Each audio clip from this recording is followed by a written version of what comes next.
Spring is on its way in the Lake District. Sheep and snowdrops from our walk the other day.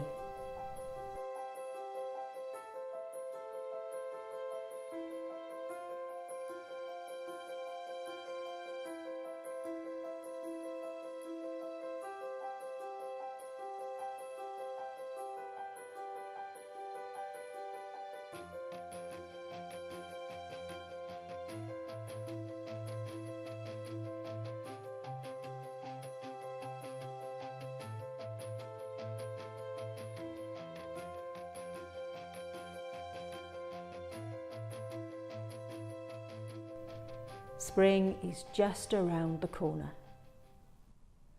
Now, back to beads.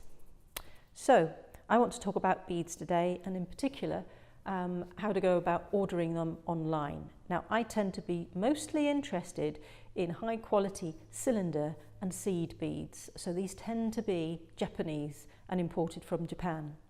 So where do you get them? Well, I'm in the country, so it's a very, very long way to go and see a shop with all these fantastic beads in. So I inevitably end up having to buy online. If I'm not in Glasgow or Manchester or wherever at the time, I do have to shop online. So I wanted to give you a few hints and tips on going about buying beads online and perhaps save you a little bit of money as well. So what are the challenges? So challenge number one, the colour of the beads. So you may see these beads on screen and think they're a particular colour, and when they arrive they can be a different colour. And yet again, when you weave them up, particularly if you're doing bead weaving, they can change colour again. So this particular tube, for instance, kind of looks orange when it's in the tube, and when you weave it up it looks yellow. So fortunately I wanted yellow, but it came as a bit of a shock when this arrived and it looks orange when it's all compacted together. So that's your first challenge. And the way I get around this, and it may not be practical for everybody, is I get a selection of colours, a selection of shades and finishes to see how they perform and to make a choice. And okay, it may be a little bit more expensive, but if you're trying to get an artistic feel to it, sometimes you have to do a little bit of testing, and that really is valuable. Doing those tests is really valuable. You store up a whole heap of knowledge, and it's actually an investment. So every time I come to do a new project now, I can go to my bead stash and go, well, I want that blue or this blue, or maybe try this other slightly subtly different shade of blue. So that's quite important to me. So I consider it a bit of an investment.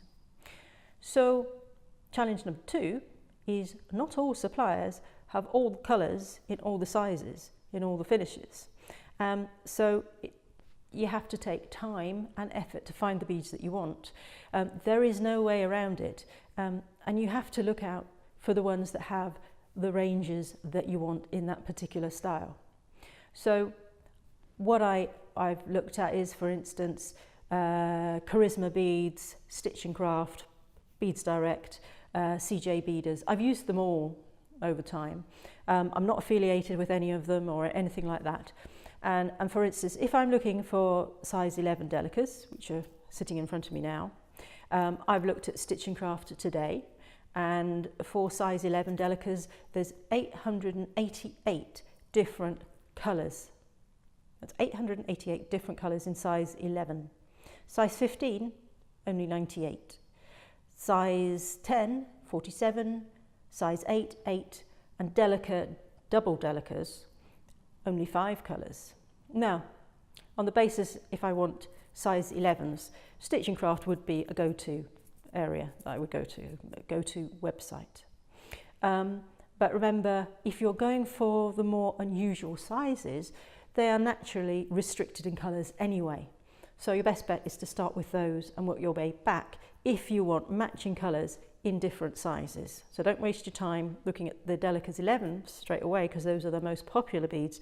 Start with the ones that are more challenging to find and work your way backwards, because you're more likely to find the 11s than you will in the size 8s or double delicates, for instance. So what do I look for when I'm looking at a supplier? Well, we might say cost, and that's quite a complicated sort of equation really, because different suppliers supply you different amounts of beads for a start, and they come in different packaging, and they have got different postage, and at the end of the day there doesn't seem to be a great deal of difference between the prices per gram. Not really, because they get it in wholesale and so on. What I have the main issue with is how many beads are in that tube or how many beads are in that packet. So I really like the suppliers who on their website say, well, this tube with 6 grams in will hold approximately 600 beads, and this packet will hold approximately 200 beads, for instance. So you know what you're getting, because I know how many beads I need to make the project work, so I need to know how many beads and therefore how many tubes or packets I need to order. So they get 5 stars if they can tell me on that page really simply, whenever I'm looking, how many beads are in the packaging that they are sending out. So that's really, really important to me. Postage is another interesting one. So if that's a crucial issue to you, look around. They do give, most of them, free packaging over a certain order level. And that can be a problem. If you get to £25 and the cut-off limit is £30, so say you have to pay, order £30 worth of beads in order to get free postage, you might not quite make it with one project. So put a couple of projects together and order from them. And there's always threads or needles or other useful things that you can just top it up and they'll come in handy another time. So you can save yourself a little bit of money on that. So as I say, cost seems to be very, very similar across the patch. It's getting the colours and the quality and the delivery that you want is the important thing.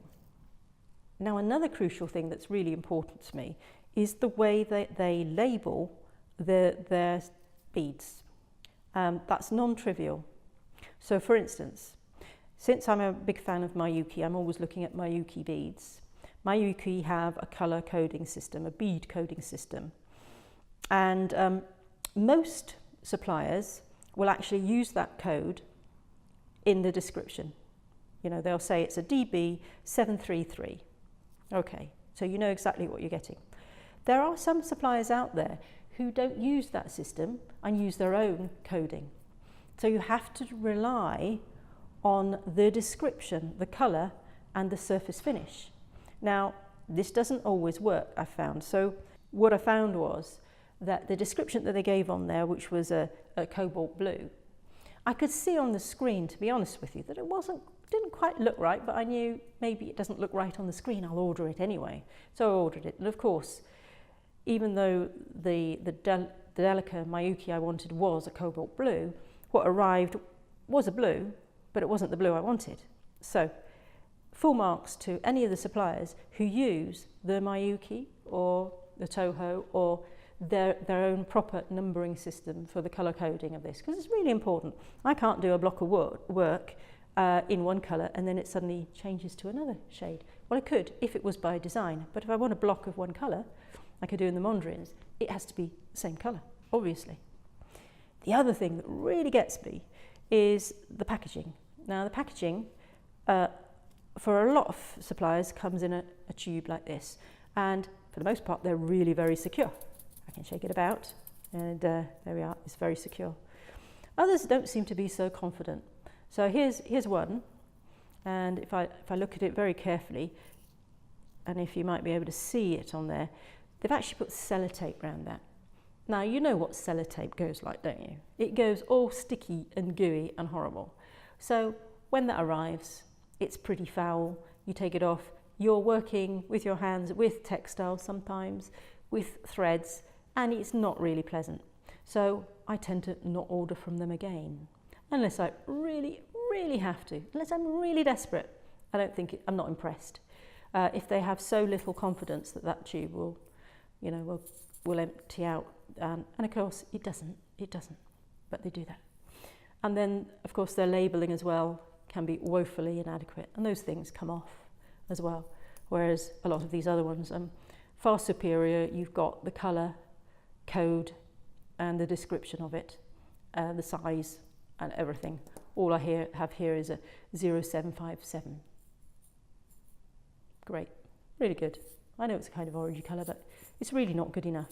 So I mark them down on that as well. Another thing to consider is the search function on the website. So if you happen to know the colour code of your bead that you want, so here I have a DB1810. If I put that into the search function, I find sometimes that's a bit hit and miss. Sometimes it doesn't find the bead, where if you follow the drop-down menu system and you go to the purple colourways, it will find the beads. So you can sometimes miss out if you don't use their drop-down system. So searching can be a bit of a hit and miss affair, unfortunately. But I quite like the logical and sort of photographic way, the options that are with the likes of Stitch and Craft and Beads Direct. I think those are quite helpful. So those are things that people can simply improve upon and make the customer experience for you better. Oh, and another thing on packaging, some suppliers will colour code their tubes as to what's in there. So I happen to know that these yellow ones are DBMs and these ones are DBs, and you can't mix them up unless you mix the tube lids. So that's perfect. This particular company really knows their stuff and really makes an effort. So you've got to go out there, experiment and see who works well for you. Now, all this research was driven by the fact that I wanted to test out some Toho beads. So I've ordered some Toho beads and they are here in front of me now. And I've ordered Treasures and Iko. And Iko, you can see here, the price is at least double the price of the Treasures. And the Ikos are reputedly the perfect bead, or the most perfect bead in the world. So I'm going to run some tests on these because I've never used these before, and I want to see the results. I want to see if it's true that they really are the most perfect bead in the world. So come back next time and we'll see what's happened. And by the way, Sarah absolutely loved her logo in Japanese beads hand-woven together. So see you next time. Same time, same place.